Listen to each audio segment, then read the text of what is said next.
Good morning, everybody. Thank you for coming to our second Mother's Guild meeting, and we'll open our meeting with a prayer and blessing from Father.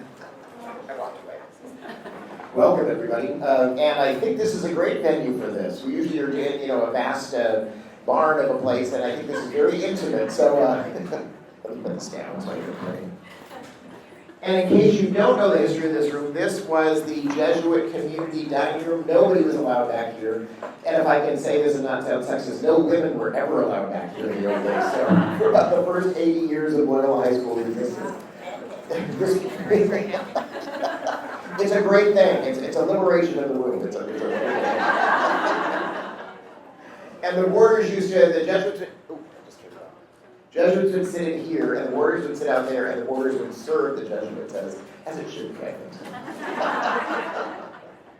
So thank you all for being here. I always say, as you know, the Mothers Guild is the backbone of Loyola High School, and without you guys, we could not do all the things we do. You put the Fathers Club to shame. They're coming around. We're finally getting them to do a little bit more, but we're not quite there yet. But it is a privilege and pleasure to be with you, and so let us bow our heads and let us pray for God's blessing. In the name of the Father, and of the Son, and of the Holy Spirit, amen. Lord God, we are your humble people. We are your people bound together in your love. We are people bound together in that love to give you service. And by giving you service, we give service to our world. We pray especially for the young men that are part of this Loyola High School community, that this experience may be formational, and that this experience may carry with them their whole lives, so that they know that they are the people God created them to be, and they may use their gifts and talents as God created those gifts and talents to be used. And we pray for one another, that this body of Christ, the Loyola High Mothers Guild, may continue to be a shining example of service in all things, as they are a continuing example of your unconditional love at work.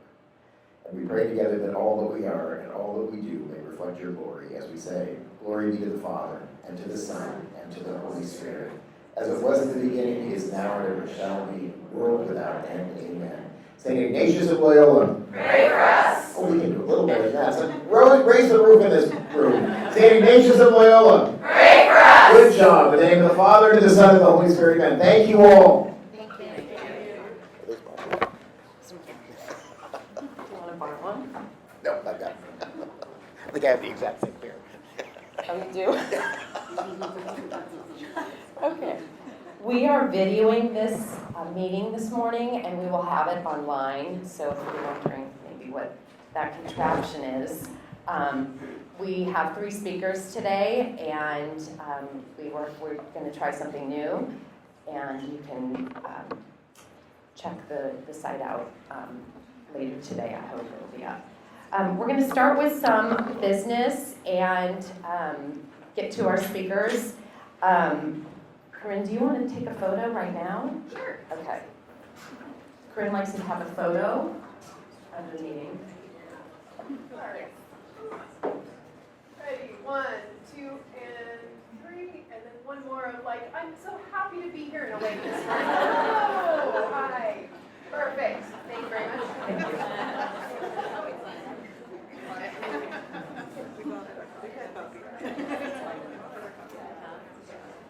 So I wanted to first start by saying thank you to our hospitality committee for our food and drink, and I really like this venue. I know it's different from the tables, but hopefully everybody got something to eat and drink. So thank you to them.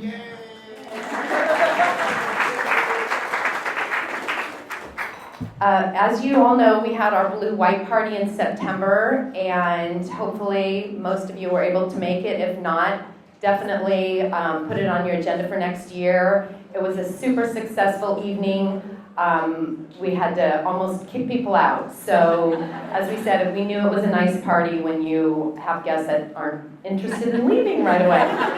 So thank you all. And thank you to Adrian and Leah. And I think Adrian's here. They worked really hard to put the beautiful evening together. So thank you very much. Jill and Denise Patton were on a whirlwind area coffee tour in September and a little bit of October. they went to various areas and met the freshman parents. So thank you to Jill and Denise. I think it was, there's Jill. Where's Denise? Thank you very much, you guys, for all your work. And if you attended one of those as a freshman mom, hopefully you got some great information. So thank you again. Yay! Our cheerleader.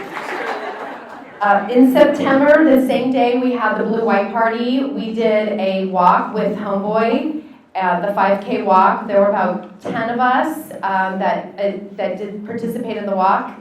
Jamal is also doing a pump up, I guess. I don't know what that's called. But yeah, it was a really fun morning. Can't believe this is videoed and my kids are going to be like,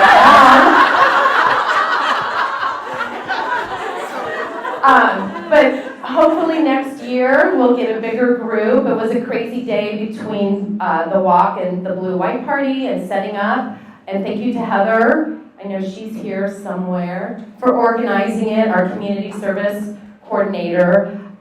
So look for that next year. I believe it's in September. Third Saturday of September. Third Saturday of September. So if you're interested, put that down.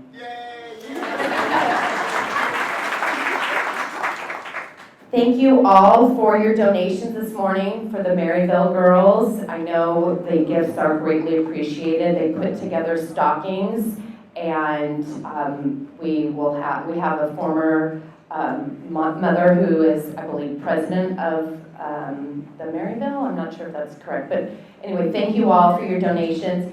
If somebody did ask if they could bring something, if you want to bring it tomorrow morning, there will be many of us folding t-shirts for visit day, so in here, and if you are interested in coming to help as well, that will be in here tomorrow. So if you forgot some items and you would like to bring them, feel free to drop them off tomorrow morning. Okay, on the 27th, we've had a busy couple of months. On the 27th of October, we had the open house. There were over 2,000 people here. Thank you to the principal's hospitality for all the moms who helped set up and all the moms who came and worked. It was a beautiful day. Pictures are on social media, Facebook, if you're interested in checking it out. But it was a lovely morning, and I think the prospective families really appreciated the venue outside and the atmosphere. So thank you to all the principals' hospitality gals, Gianna, Lotus, Jen, and Jennifer, who worked really hard to get that and help out. Okay, can't believe we're talking about Christmas, but since we're not meeting before the new year or until the new year, if you can mark your calendars, on the 4th of December, we have the Advent Day of Reflection. And then, also speaking of Christmas, if anybody is interested in helping decorate the new structure outside, we are looking for helpers on Christmas Eve morning at 9 a.m., just a handful of people to help Mary Hatton decorate. So if you are interested, if you can contact me, or if you know Mary, if you can contact Mary and let her know, she would really appreciate your help to make our temporary facility beautiful for Mass that evening. And that's about it with my information. We're gonna have a report from Amanda, our treasurer. So the you've all been waiting for. Our balance at the end of October was $52,653. Thanks, Amanda. Dunya, there you are. Dunya's gonna give you a little information on our volunteers. And we've had so many people, I'll let you say that, but thank you all for volunteering.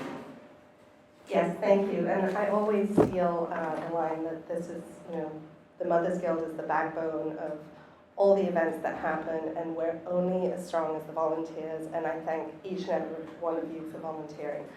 I will say this, and I have a plea to you, because we have about 1,100 moms in this community, and over all the volunteer opportunities. We have about 144 who have. They can't hear you. Oh, you can't hear? There you Oh, go. I could hear myself We can really hear you. well. It's kind of funny. Anyway, so we have a lot of moms who I would love to bring into the fold of volunteering. And so my plea to you is that every time you volunteer for an opportunity, look around your community of other moms, of friends, and try and bring one or two of them along. Tell them that it is fun, it's a great way to meet other mothers, it's a great way to contribute to the events that are so important in your son's lives. To that effect, this sign up is still, you can go onto the LMG page and there's a volunteer tab, and in the volunteer tab, there's a link to the sign up. Through the end of the year, we have some opportunities. Some of them are filled, but again, like the Christmas dance, if you want to show up and help for a few minutes, help for a few hours, that's always a super fun event, and we have a great time decorating for the dance for the boys. In January, we have a couple of events which still need some volunteers. There's the closing ceremonies for the Senior Service Project. We do ask that no senior moms volunteer for that. But if you haven't seen the Senior Service Projects, it is really breathtaking. Just, you know, what these boys are doing, what they spend their January doing, and you get to experience that. So you get to help set up, you get to help host, but you also get to witness through their testimony of their time in their Senior Service Project. And it's a really special event. Early February, we have Grandparents' Day, and so we need help setting up for Grandparents' Day. And then at the end of February, we have the Mother-Son Communion Brunch that we'll need help setting up for as well. So again, please just go onto the sign up and take a look at what opportunities you are able to contribute to. And my plea, grab a friend or two. Someone who hasn't volunteered and maybe doesn't know that it's a fun time here on campus. Thank you. Just real quick, Dr. Ann Holmquist is here, and since Karen mentioned the Advent Day of Reflection, she's going to say a few words. Be sure about the date. Okay. I have a Oh, good. I don't think I Okay, so just to be clear, and good morning, everyone. We have the Advent morning scheduled for the 11th. It's a Wednesday in December. And it's a gentle morning. We only spend a couple of hours together, so even saying it's the morning is a little bit of an overstatement. But usually we're finished by about 10:30 at the latest. And it is a time really just to come back together and center in that really hectic time of the year and remember what we're all about as a community that is rooted in the deep story of Jesus. So we look forward to having you with us and hope that you can carve out that time to be on campus. Thank you very much.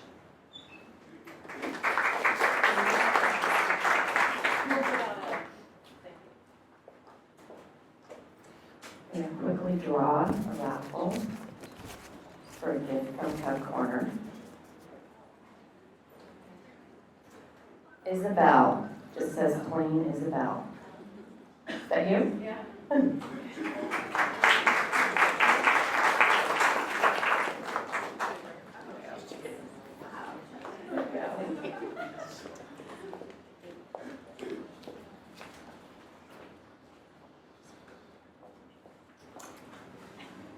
Okay, next we have our upcoming event this Sunday, the Father-Son Community Mass, and we have Annabelle and Anne Marie who are going to talk to you about that.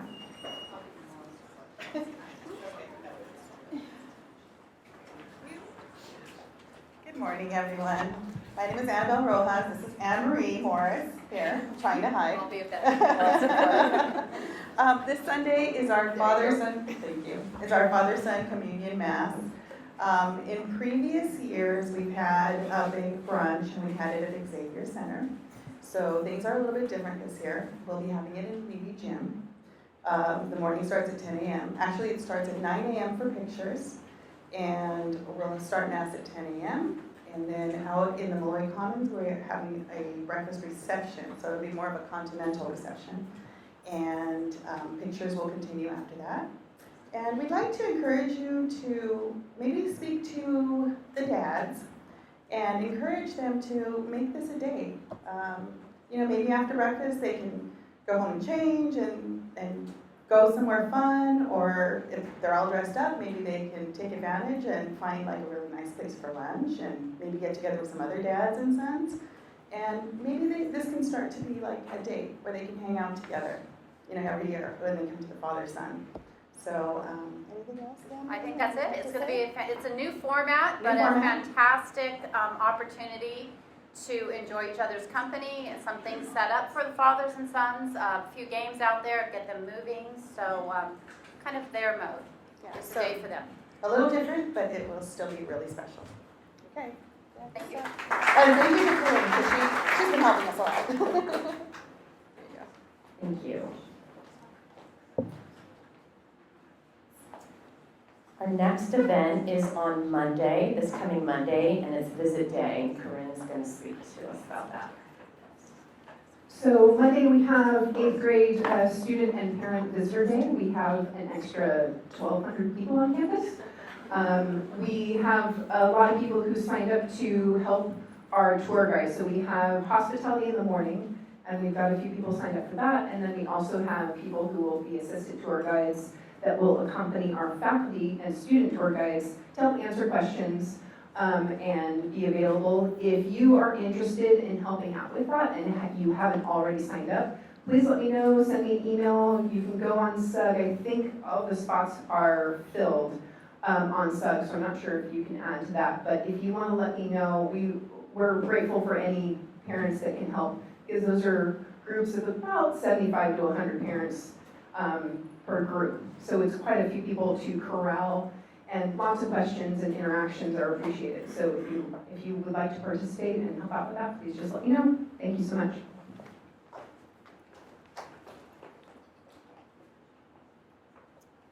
Do you want to speak on interchange? Sure. Sorry. So interchange, really quickly, March 28th is the date. You will be getting more information about gift gathering parties that are coming up in February. That the season starts with gift gathering parties. We will also be opening the office, and we will need volunteers in the office in a variety of different roles. And we will be speaking more about this when we get to our next meeting in February. But please keep an eye out for everything interchange. We can't do it without you. In any way that you can participate and support, we cannot do this event without you. This is Loyola's main event. We don't sell wrapping paper or candy bars or anything else. This is the fundraiser that helps support our mission. It helps support financial aid. It helps really allow us to do the good work that we do. Generally speaking, it raises around $1 million net for the school, and it's vitally important to us. So please keep an eye out for all things interchange. There's lots of ways to get involved. Please choose any and all ways that work for you. Hope to see you in the interchange office.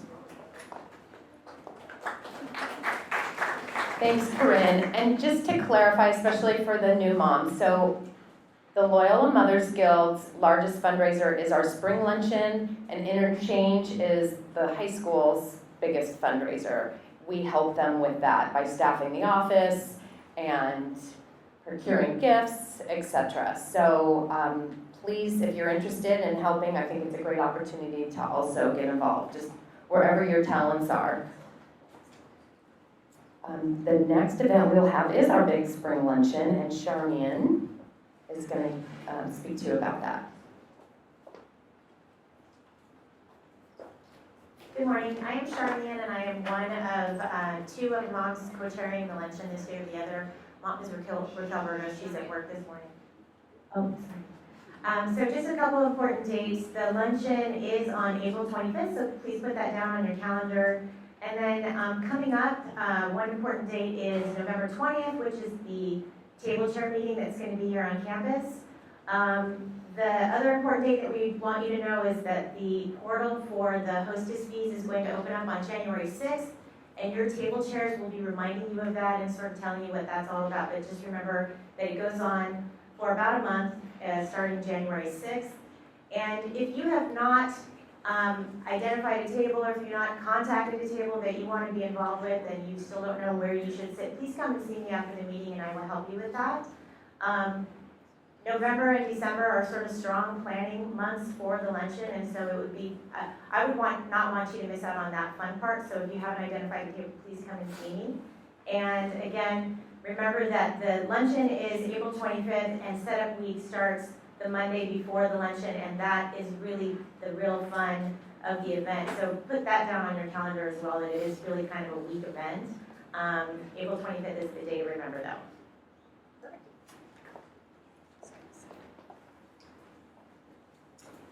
Thank you, Charlene. And next we'll move on to our speakers. So we have Dr. Jordan, Dr. Rodriguez, and Mr. Adams here. And who would like to start first? Mr. Adams or Dr. Rodriguez? While we are doing some technical stuff, can you? Sure.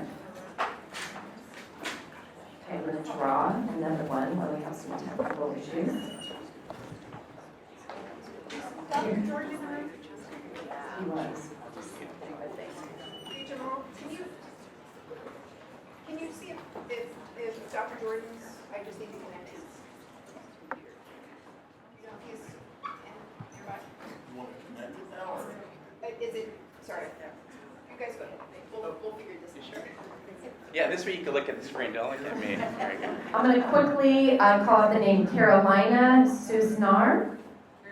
Carolina.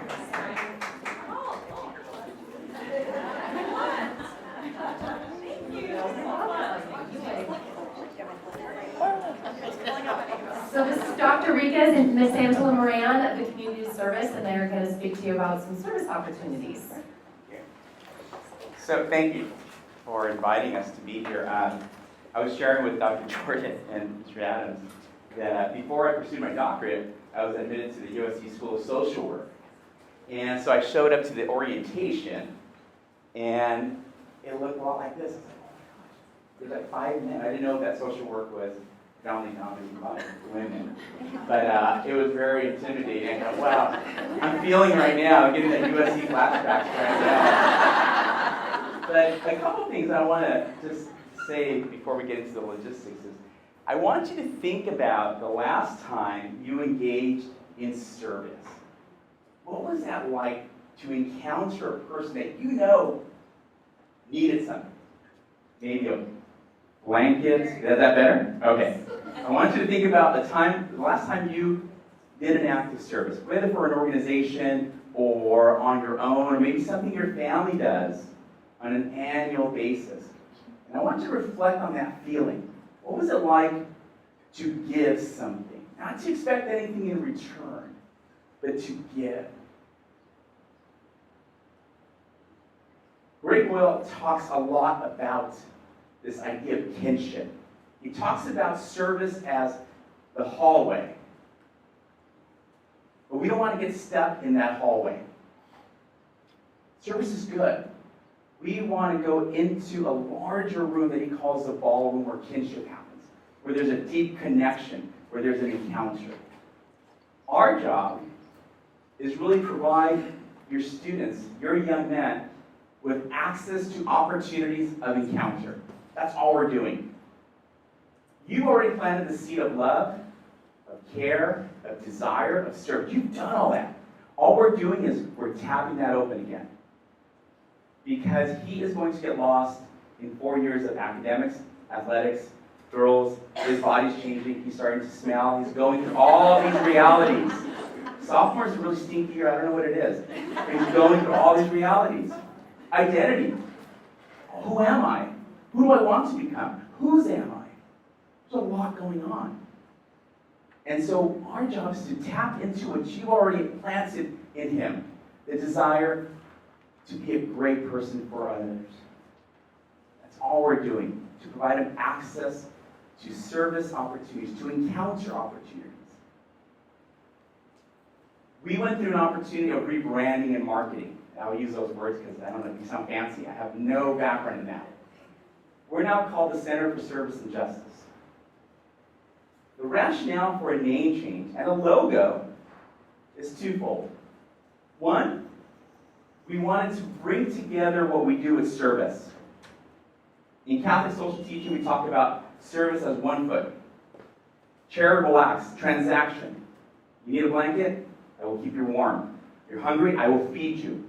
You're in jail? I'm going to visit you. Good things. But the other foot is advocacy work. Why are you hungry? Do you not have access to housing? Why are you imprisoned? And to begin the process of critical awareness on those issues. And so you need the 2 feet to walk. It's my social justice stroll. I'm giving, I'm serving, I'm thinking what's happening. And that's, I think, what Greg Loyola talks about. It's not about serving the other person to change his or her or their lives. It's about changing our lives. We're the ones who need transformation, conversion, metanoia. It's not easy for these young people who are on their devices all the time and only stuck here to get them to open their eyes and see the world. That's hard. And so what we do in the Center for Services Justice is provide those opportunities to, in some way, shape, or form, ruin your son in a good way. I didn't know this. I always thought, you need to tell me? Oh, what can I do? I'm confused. And that's part of education, to take them down into a hole of deep awareness, and then to get them out again. Plato talks a lot about that, the allegory of the cave. Get them out. Be enlightened. We want you to be part of that journey with us. We can't do it alone. In Catholic education, we often talk about the parent is the first educator. You are. We need to do it together. I make a lot of mistakes talking to boys. I do. And oftentimes it makes a big difference when mom, dad, guardian, grandparent, we're talking to them together and helping them out. So we're here to support you, but we're also here to accompany you on your own transformation. There's a lot of literature there, and I didn't want to go into the literature and the specifics as you're drinking out of a fire hydrant right now. But I do want to introduce a very important person in my life, and that's Angela Moran. Behind every director you have really the powerhouse of a program. And for me, that's Angela Moran, and she'll talk specifics of our new technology and how we communicate to your sons of what they need to do. Okay.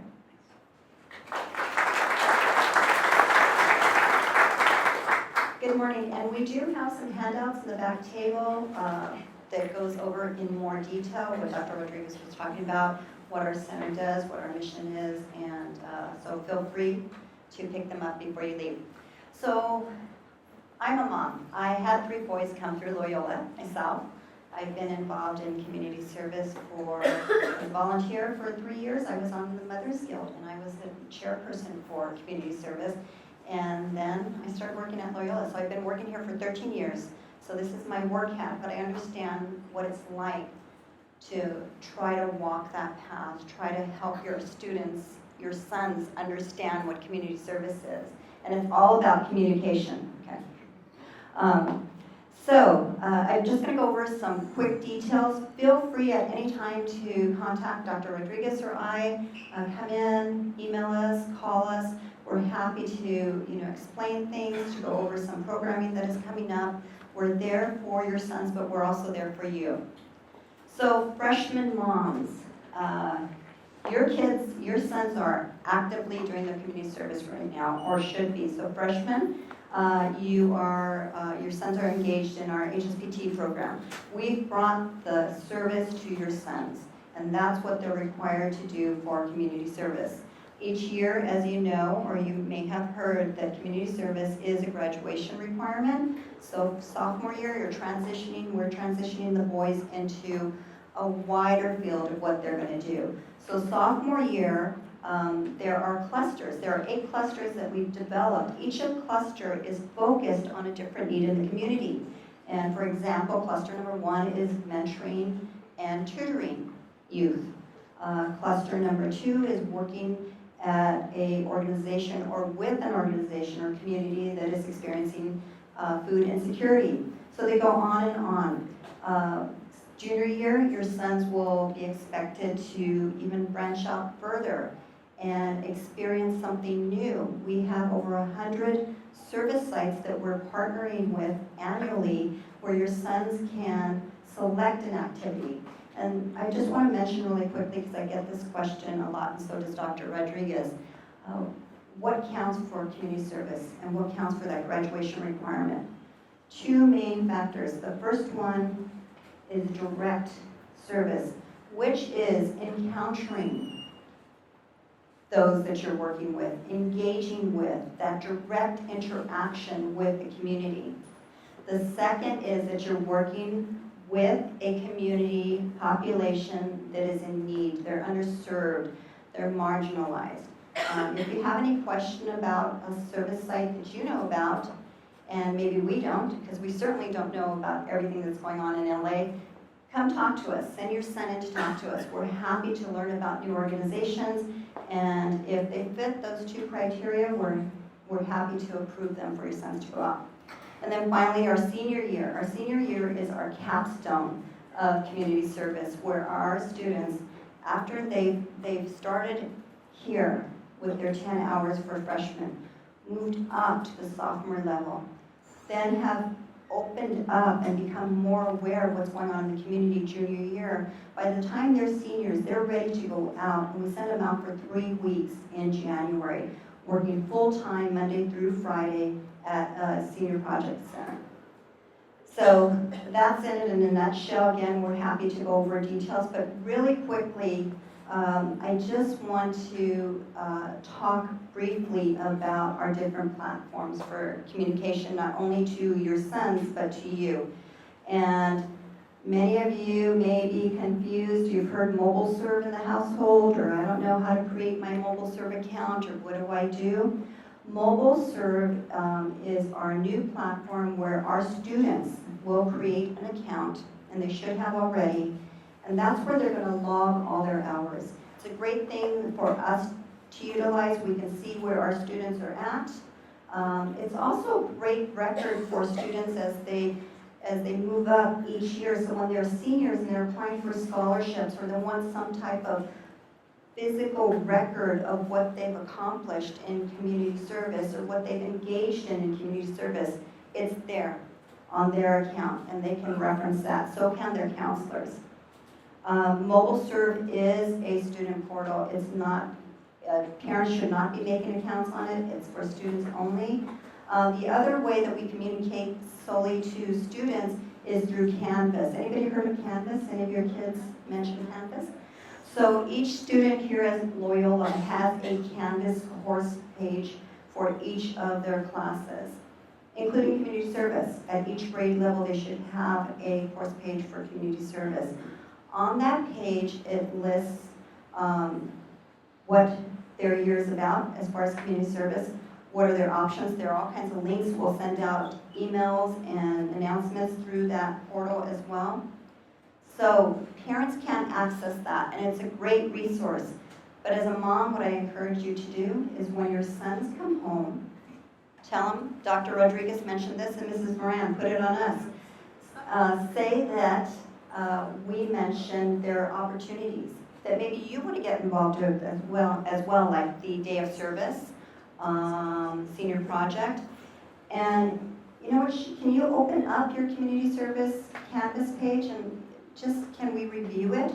Again, registration steps are there, forms are there, all the information that your student needs or your son needs to proceed and get engaged in the community, it's there.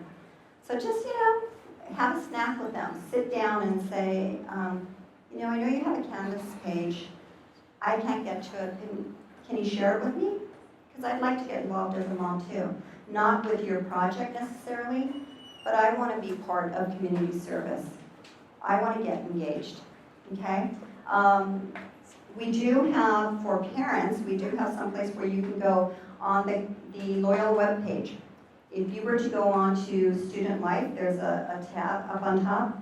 If you hover over that, community service is going to pop up. We have a page designated to community service, and we'll try to update that as much as possible. Right now, what's on there is the form to sign up for a day of service, December 14th. And as things come up, Baja Bills, urban plunges, we will have the access to the link and other information there. So I hope I've answered some questions. Again, our office doors are always open. They're open for you, but most especially they're open for your sons. If they don't know what to do next, if they don't know where to go, where to start, we want this experience to be a positive experience. The last thing we wanted to do is stress your kids out or stress you out, because that's not what we want them to take away from their experience. We want them to take away, this wasn't just a requirement. I learned a lot more about the community and a lot more about myself. Thank you.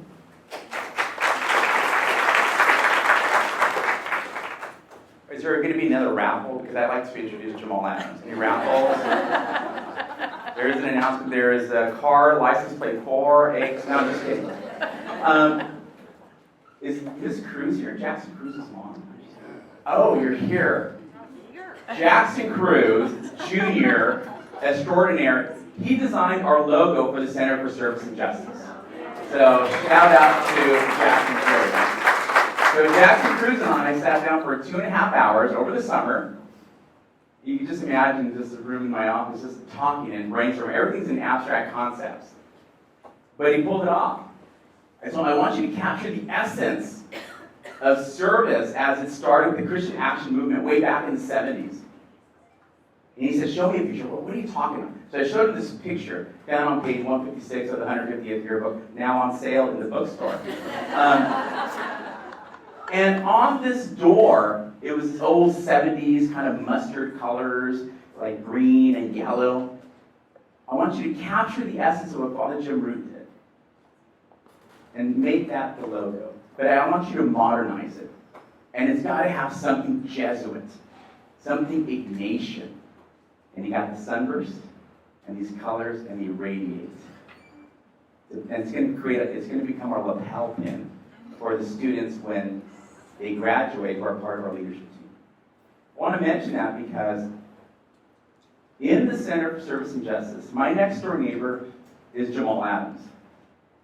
And he's the director of the Office of Equity and Inclusion. We can't talk about service and justice without talking about it as an intersection. The intersection of service and justice and equity and inclusion. So we think about that living in LA and traffic and streets. All our work intersects with equity and inclusion. Coach Adams. Good morning, can you hear me? How you guys doing today? Outstanding. I know we're doing a lot of talking at you, and I want to make sure that I honor what I do, but also be brief at the same time. And so I'll give a little bit of background, because there aren't a lot of you that know me in the room. Sorry about that. But I feel like I've seen Loyola from every perspective. Right? I was a snot-nosed freshman here in 1986 and graduated from here, class of 1990. And I came to Loyola kicking and screaming.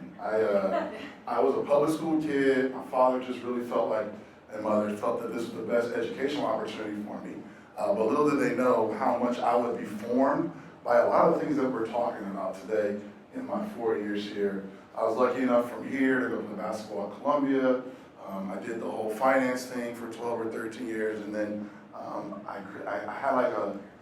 I had a moment, right? And truthfully, it was born out of tragedy. I had a younger brother who also went here, class of 1994, that unfortunately was diagnosed and succumbed to brain cancer at 31.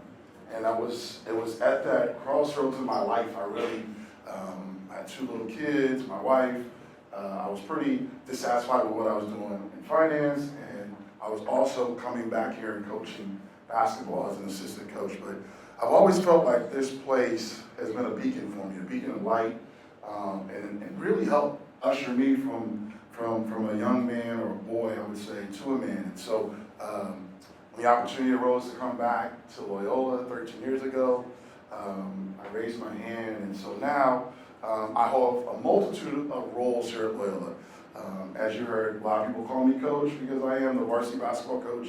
I've been doing that for 13 years. I'm very, very proud of the program that we built, and probably more importantly, proud of the relationships that I have with the young men that I've had an opportunity to coach. I also teach in the social science department, so I teach a class of econ, which is what I got my degree in, and I also teach African American studies, which is one of our social science electives for seniors on our campus. And then over the last couple of years, in cooperation with Dr. Jordan, Dr. Rodriguez, Dr. Holmquist, we've been set out on this odyssey of starting the Office of Equity and Inclusion. So as you heard Jesse talk about, we really feel like part of the beauty of Loyola is the opportunity to disrupt, right? Is to disrupt how young men, the young men that come to our campus, see the world, to invite them to think about it more richly, and very importantly, to hear and feel and discuss different perspectives. It hasn't been a straight line, as you can imagine. Loyola has a robust number of programs and things of that sort. And early on, to be honest with you, as I was thinking about this and creating the work that we were trying to get done, we kept trying to create like these offshoot programs. And a couple of those I'm really, really proud of. We have a program for our faculty called our Cultural Conscious Training. It's a one-day training, and to be honest with you, it starts with the idea of building trust, of learning story, and then from there seeing like the beauty of the variety of people that we come in contact with, right? Los Angeles is, I think, the epicenter where we could do this work. I've been blessed to kind of spend some time with our mayor, and he talks a little bit about that there's no corner of the world that speaks more languages. I think there's 460 languages spoken in LA County, and so I think in terms of encounter, as Jesse talked a little bit earlier, the idea to meet other people that are different than us, there's no better place. Loyola itself, in terms of student population, is one of the, if not the most diverse Jesuit school in the network. And I do a lot of work for the National Network because of some of our success. And trust me, there are many people that are envious not only of our student population, but particularly our faculty population. And so we're really proud of that work. We also have a summit that we do a couple times a year. It's kind of like guys volunteer, raise their hand. We call it Words Matter. And I invite something like 38, 40 schools from the Archdiocese of Los Angeles to come on our campus on a Friday around topics that we discuss. We've had discussions around gender, identity, race. This year we're doing something a little bit unique because there's been a big push from the provincial. So there's Father Greg and then his boss in Portland has kind of called to action all Jesuit works to really invest in the idea of community organizing. And that's this idea of how do we collectively come together to create power, as Jess talked about, for advocacy, for change, right? Again, we understand that there are the unhoused here in Los Angeles, the homeless population, but really to ask critically, like, why is that the case? And then how can we, as I'm stealing their words from Portland, how can we flex our Jesuit muscle to make change? And so those are some of the programs that we have created that are offshoot, but particularly under Dr. Jordan's leadership, what he's encouraged me to do is to get involved in programs that already exist. And so we now have a seat in the freshman orientation. We have a seat in the freshman retreat. We are this year going to pilot an opportunity for the sophomores to spend some time with the Special Olympians.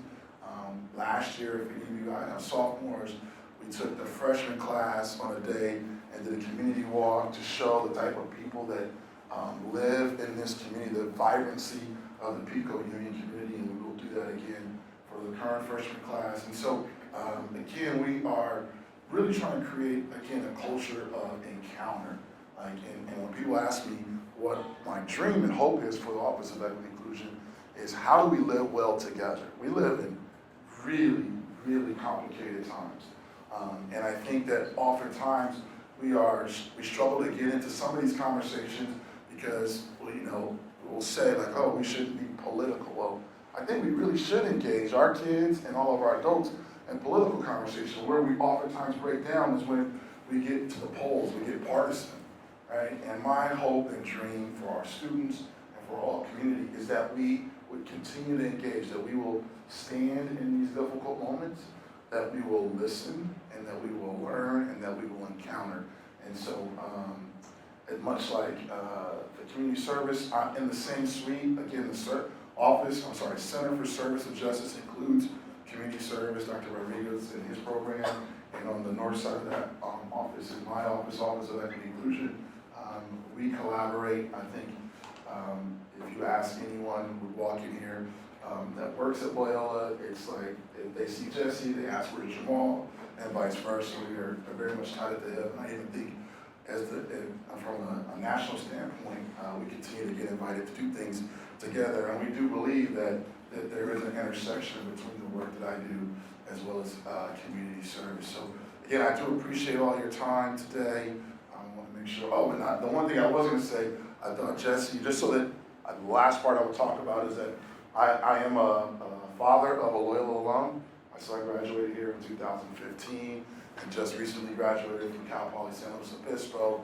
And what I would suggest is this, there are a lot of choices of where you can send your kids to school, but it was really evident to me after my experience, and then even more evident as I watched my son's journey at Loyola, that this place is so much more than just our curriculum from 8 to 2 o'clock. It's so much more than math, science, and foreign language. Your son's ability to interact in things here at Loyola that don't happen in the classroom, I think are really the things that they treasure. I know that's what my son really, really treasured was his senior service project. It was his opportunity to do other things. I will suggest that there is nothing worse than a freshman football player getting in your car after practice in terms of sync. We live in Ladera Heights, and there was a lot of days that we rolled home, me and him, with all 4 windows down. Maybe, I would suggest maybe one of the things that we probably need to raise some money for is like shower stalls, so that maybe then possibly our athletes would take a shower, right? And so I feel for you ladies, any of you guys that drive home 1 or more young men after a workout, you have my deepest sympathy. So, but again, if I can help, our offices are right around the corner here in the community service suite. You can also feel free to reach out and email me. I am always looking for opportunities to engage our young men and work, again, that is around justice, equity, inclusion. We really want to talk about some of the isms and phobias that we're, unfortunately, our world is still faced with: racism, xenophobia, sexism, misogyny. These are places and areas that I want to tackle.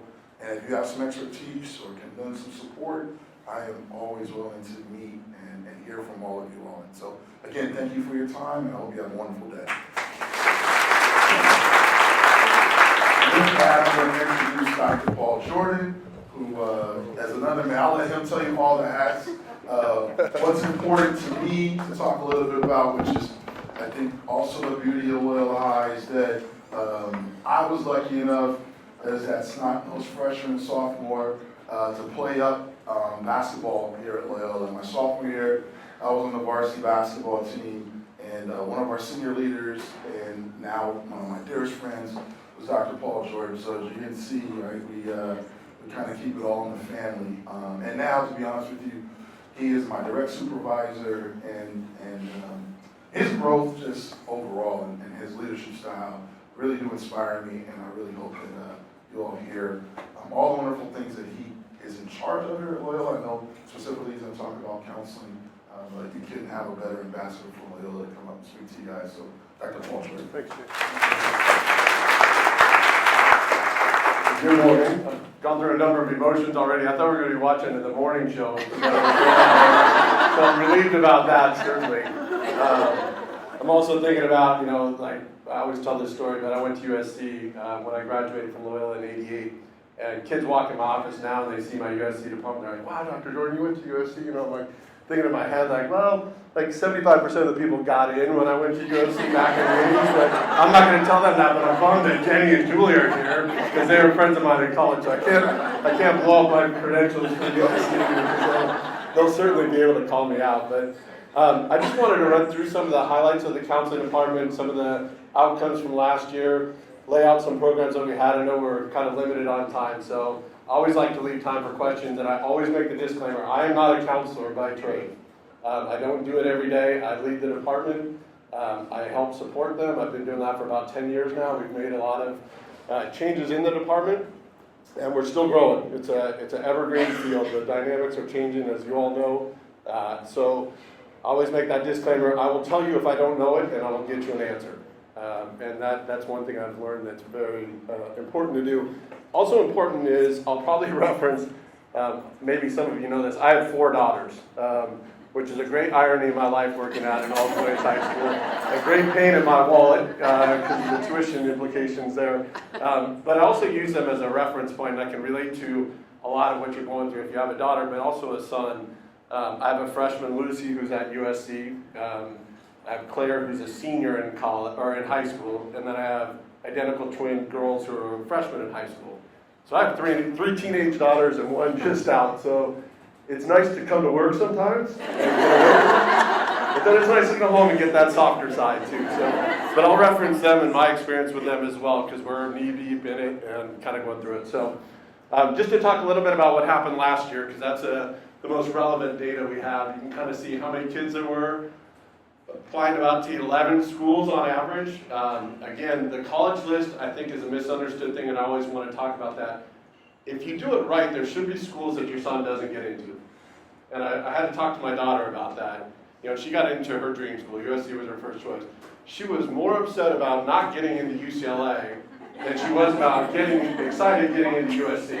It becomes part of their identity. It's a phenomenon that wasn't my experience, but it is something real. So don't be discouraged if your son doesn't get into a school. There should be some reaches on there, and then the likelies and the matches and all that. So applied to about 308 different colleges, which is a big number, enrolled in 110 different colleges. I like that number because we admit kids from about 125 different schools coming in here, then they're here, and then they go out to a lot of different places, and I think that's kind of a cool phenomenon that happens for us. They're not afraid to take a leap. Early applications are growing tremendously, and that's driven strictly by the colleges. They're putting more incentive on doing that. Some schools are giving out more aid if you do that, more money, more merit money. So we've experienced a huge growth. Last year I think we were at 70%. We're definitely over 80%. One of the counselors had 33 to 34 apply early. So you can expect that. It's the new regular deadline basically now, which is a shame, but it's kind of reacting to that. I like to highlight, the hits on Naviance. That was from the last year's class. Our kids use that tool. We actually went away from it this year because they're not servicing us the way that they should. So we're with another company called Cialfo this year, and we're looking at adding an addendum to that college Kickstarter. But it's a tool that you all can use, and your counselor should inform you about that in the junior parent meetings that I'll talk about in a little bit. 97.9, 98% going to 4-year schools with six others attending 2-year schools that I'll talk about in a second. But you can kind of see the breakdown. The phenomenon is definitely kids going out of state here. That trend is growing a lot towards out of state. A couple reasons. One, because the UC system is not doing what it's supposed to do and provide education for our kids, and they're providing it for everybody else coming in. And 2 is there's a lot of money being thrown at our kids to leave California to go to schools outside. So that trend is real, and it's definitely increasing. You can see the number of kids going there. Here is the outside numbers. You can see the private universities outside of California. The 5 students attending non-US colleges is an interesting phenomenon. I think, if I'm correct, 3 or 4 of those are due to USC. And their Trojan transfer plan where they send you off to Paris or Italy to go for 1 year, and then you apply back and hopefully get in that way. So I think those 4 of those guys are that.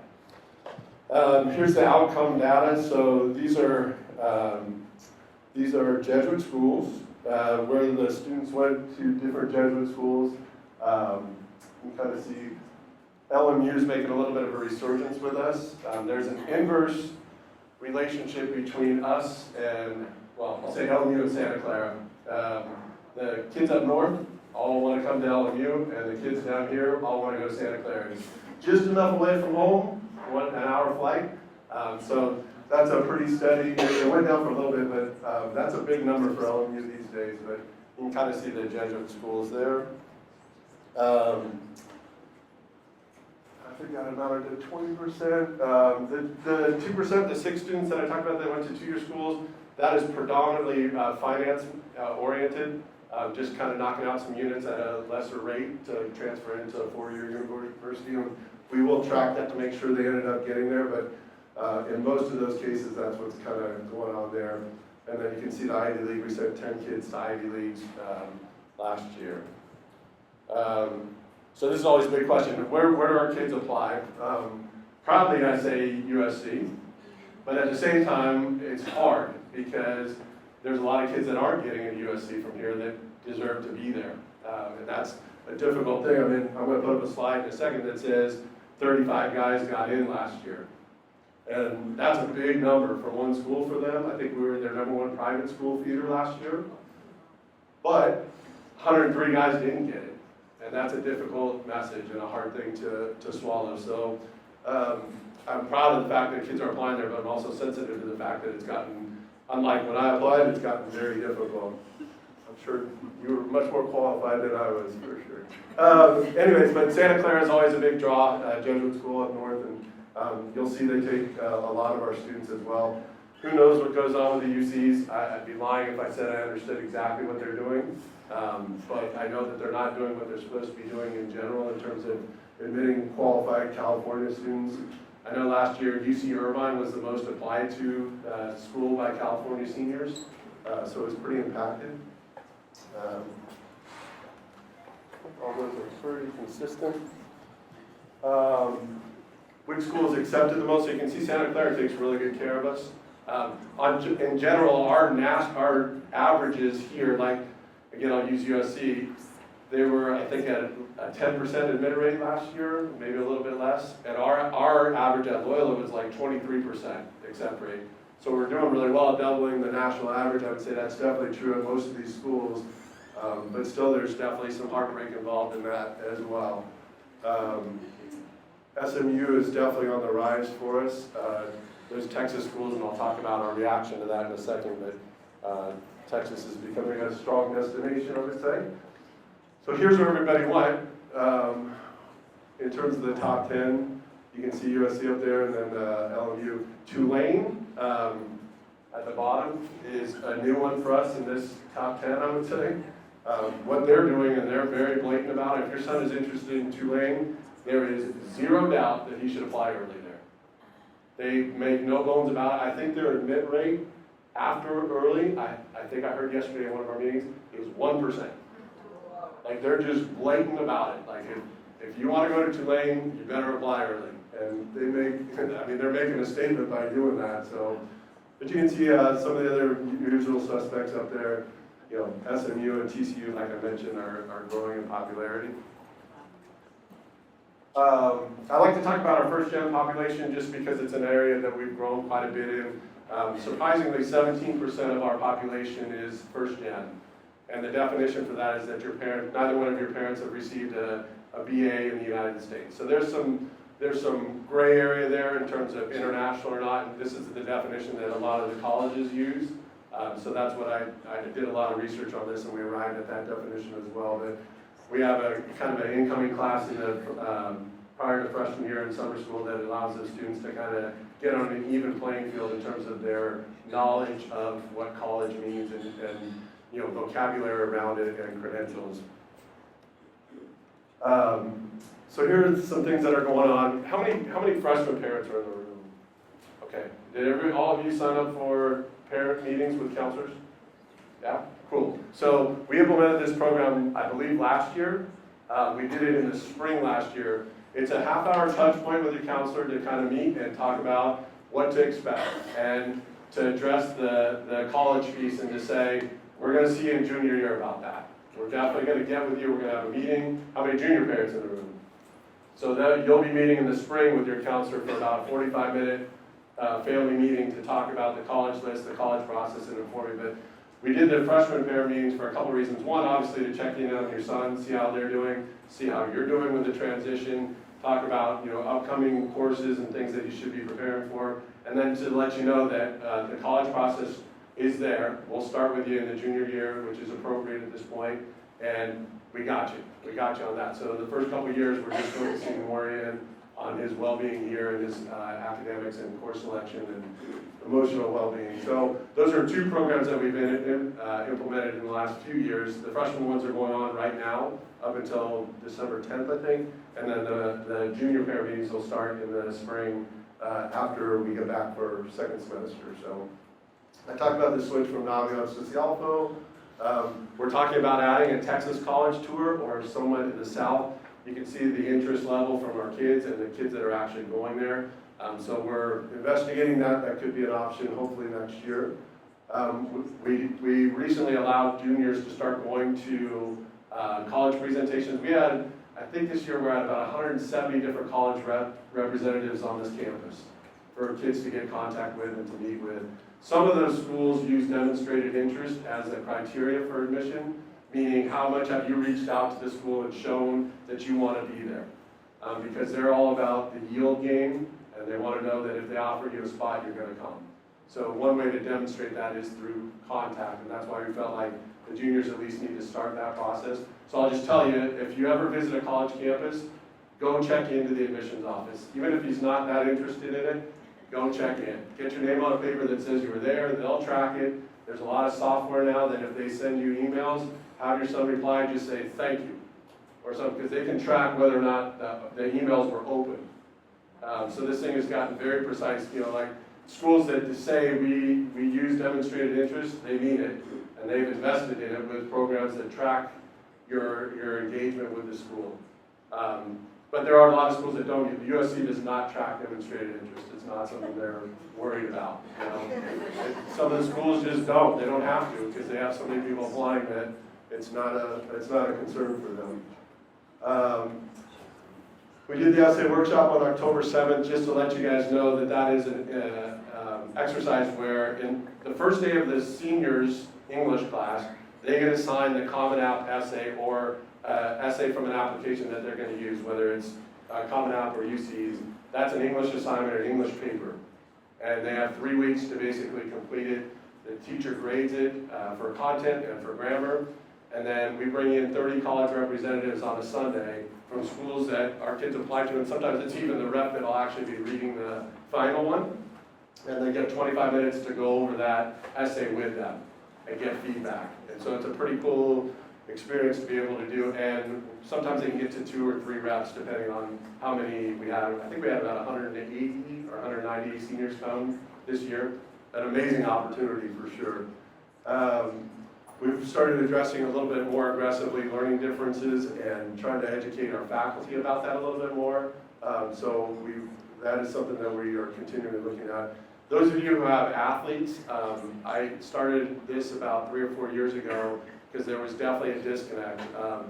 At the beginning of each year, we bring in every varsity head coach to talk about their program, the number of scholarships that are available for their sport in college, and then by athlete, who is going to be considered for those. This stems back from a situation where we had a kid talking to one of our counselors who knows nothing about athletics and is unabashed about saying that, but this kid was telling her that he was going to go to Duke and play basketball, which is great, except that when that counselor talked to Coach Adams, he wasn't even going to be playing in college according to Coach Adams. Like the talent level just didn't match up.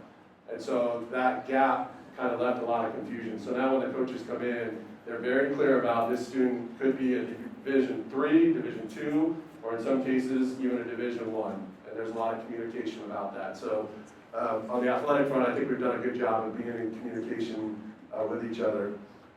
We host a number of events on campus just to form relationships with schools. And that's not to say that like I can pick up the phone at Georgetown and say, you gotta take this guy and he's in. It's more, they'll give us some information about their process, give us feedback about our applications, give us some knowledge.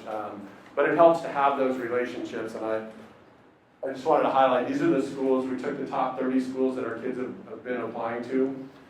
And I can certainly pick up the phone to Harvard and say, hey, what's new about your process this year? What did you notice in our kids' applications this year? And what could be, how could we be doing a better job representing our students? So all of these schools are schools that we do a lot of business with, and they're open to giving us information about their process and about trends that they're seeing. But I would never make the claim that we can just pick up the phone and call a rep and say, you gotta take this guy, and they're gonna be like, oh, okay, cool. Like, that's not at all how it works, but there is a relationship that can get us some information and help us in that regard. So the college tours, we already had the San Diego College Tour on October 16th, and we had about 52 guys went down on a bus and toured those schools. That will be available next year. It's always the day after the freshman retreat, the Monday after the freshman retreat. Ones that are coming up, the East Coast College Tour, this one's already full. There's a kind of a higher criteria to get onto that one. The reason why is that the schools that we're visiting have minimum GPAs that they're going to look at. So a gentleman with a 2.5, this isn't an appropriate trip for him because they're going to be visiting schools with like 3.7s and above that are their average admit. So I think it's just a justice thing or a fairness to make sure that that's up front about that trip. So those are some of the schools you can see there. There are other options though for those who aren't in that realm or don't want to go back east. We had to cancel this one. Unfortunately, we had about 21 guys, but we needed 25 to make it happen. So we'll offer it again next year. But these were going to be the schools, and we did it last year. And I was surprised that we didn't get the numbers that we wanted, but we'll continue to offer it next year and see if we can raise that awareness level up. But we're always looking to service that area.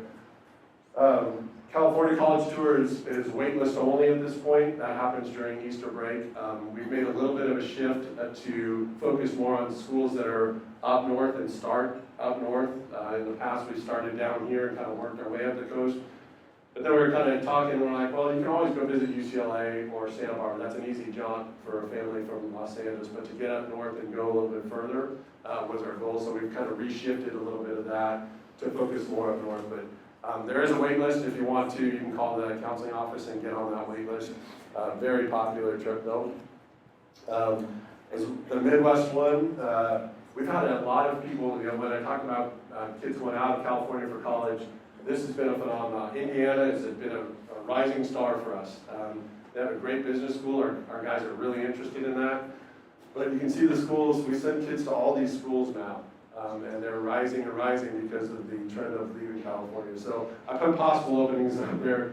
I definitely got confirmation just before I started speaking that there are a few spots, but those are going quick, and that happens during Easter break. So if your son might be interested in going on this, definitely call the counseling office, or if you want to stop by there on your way out today. That is kind of the end of my presentation. I always like to ask questions, but I know we're on a time limit as well. So I'm definitely open to any questions you might have about it, and thank you. Yeah. Dr. Jordan, you said, I might have missed it, but a couple years ago you had mentioned that you liked working with Compass. Do you still, is that still kind of Yeah, so I'll talk about test prep. So we did a couple things. One by accident this year thing that happened was with the College Board, they sent us the PSAT for the freshmen also. And I want to clarify, and I've tried to do that in every opportunity I could, that was purely an accident. We are not trying to push the PSAT for freshmen. We give it for the sophomores and juniors. It's only relevant in the junior year, and it's only relevant for national merit status. Even if your son got national merit status and you took it as a sophomore, it doesn't count. So there's really zero relevance to that. So we may just stay with the PSAT for the freshmen so they get another stab at it. There's a test, it's called the PSAT 8-9 that we normally give, that I don't know that there's that much of a difference, except for probably in the math a little bit. But given that our kids are taking Algebra 1 and Geometry freshman year, they may be okay with it. But I want to make sure, like, do not freak out if your freshman did not do well in the PSAT. It's fine. It's just a practice test. We have a night in January, I think it's January 16th, where Mr. Gore, who's the academic assistant principal, is going to speak about curriculum and classes and all that. And then I'm bringing in a speaker from Compass to talk about the PSAT and how it plays out over those, freshman, sophomore, junior year. But I don't endorse one company. I get calls every single day from test prep companies wanting to get in with our kids. But I've had experience with Compass with my kids, and they've enjoyed it, and they've succeeded with it. But there are other companies that do a good job. Revolution Prep is one that's been around. I find that they're more centered towards like academic support or tutoring. I haven't necessarily seen the greatest results from them about test prep per se, but they do a very good job with the tutoring area. Princeton Review is around and a good program as well. So I think it's kind of what fits your budget, what fits your style. Compass, they come out to your house. They'll come out and do like individual private tutoring. Princeton Review is generally you go to a place and take a class. But I hate saying this, but you need to do test prep. I mean, it's part of the game, unfortunately. And I'm hoping, I don't know if you all saw it, but a couple weeks ago, there was an article in the LA Times about the UCs possibly not considering standardized testing as part of their process. That would be awesome. It would be great. Like, that, it's such a ridiculous thing, and I think they're opening their eyes up to that because they've gotten so specialized in their awareness of the schools that kids are coming from that they just use a local context for admitting. So if they do it, I'm very hopeful that a lot of schools will do it because they have a lot of influence over the process. So, yeah. What about taking a year off? Like a gap year? Yeah. Yeah, we had I think, not last year, but the year before, we had a kid just truly take a gap year. I have a good opinion about that, but I think also, too, it's important to check with the school that he ultimately wants to go to about their opinion. Some schools, if you do it right, they pay for your gap year.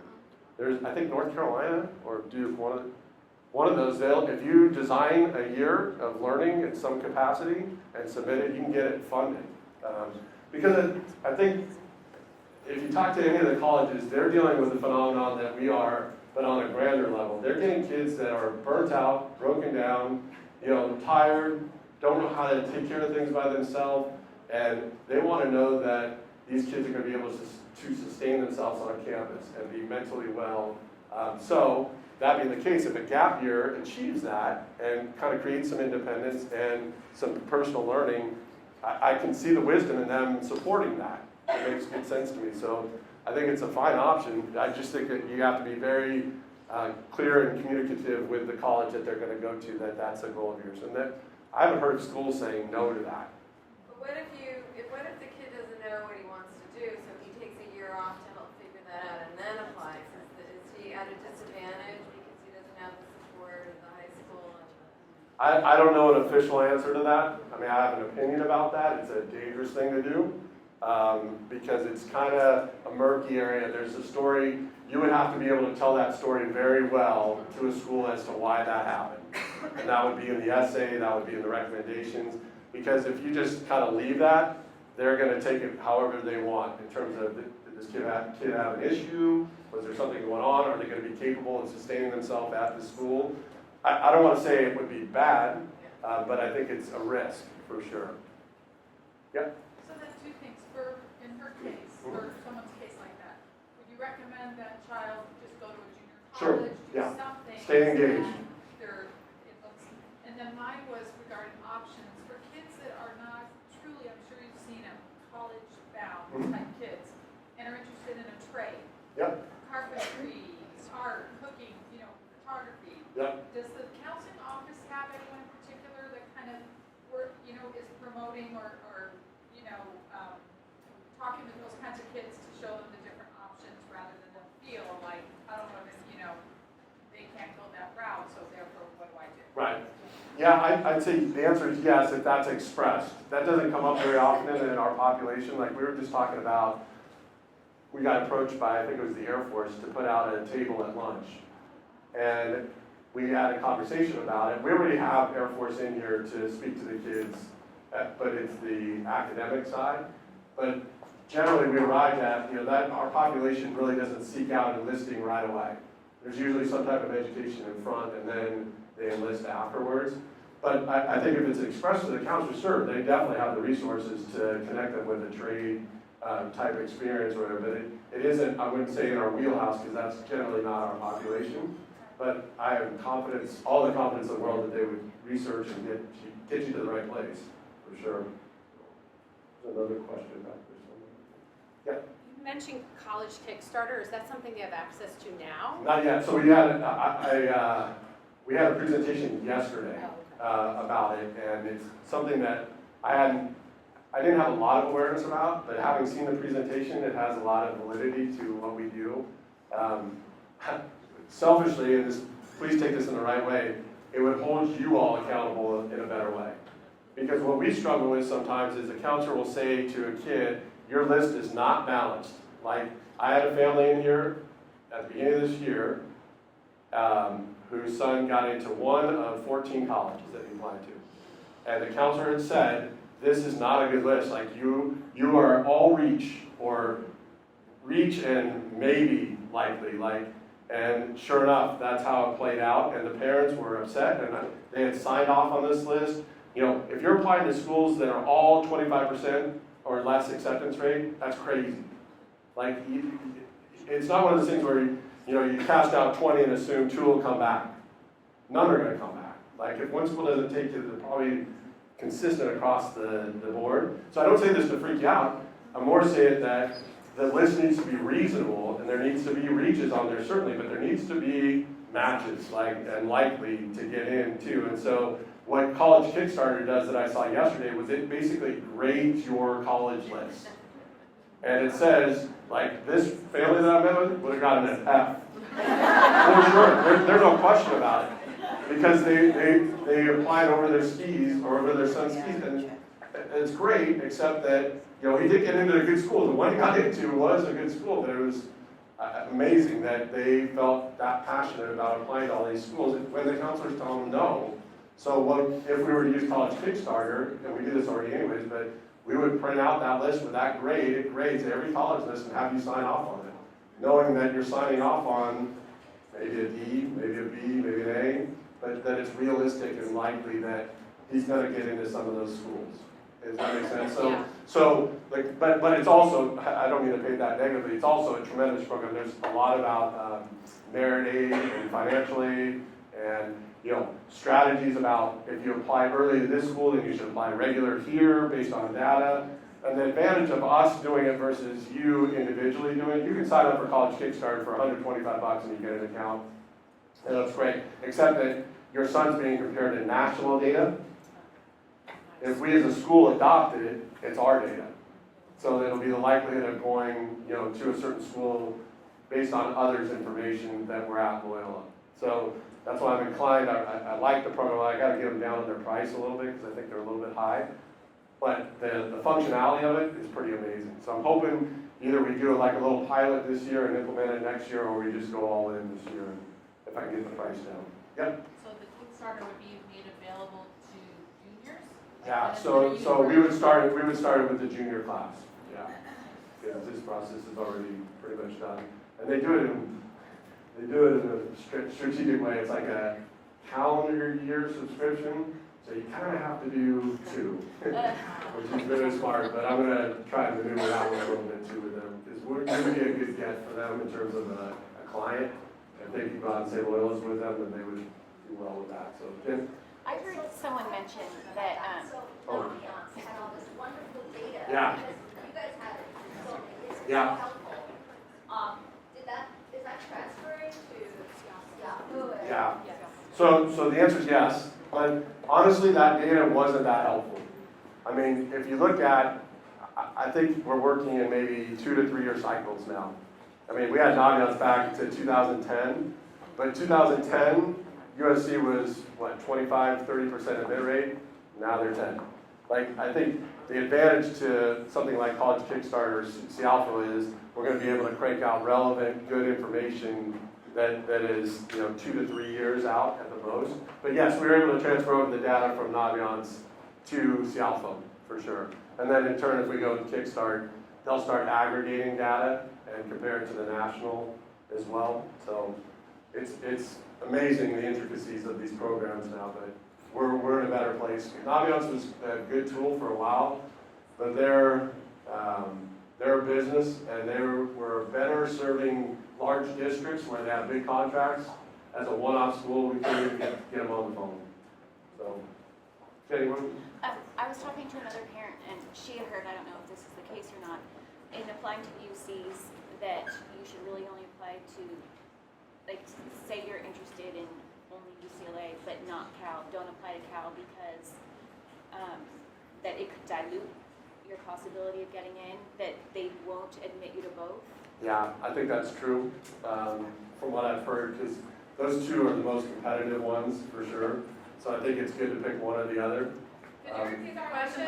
Yeah, I'm sorry. The question was, when you're applying to UC schools, is it good just to check all the boxes, or check like 4, or if there's one particular one that you want to go to? And Jenny was using UCLA and Berkeley, which are the two top ones, the hardest ones to get into. It's good to make a choice there, because they're not going to admit you to both, for sure. They don't have enough spots. I mean, so I think that is a calculated way of doing that. But I'll double check that as well. But I would say yes.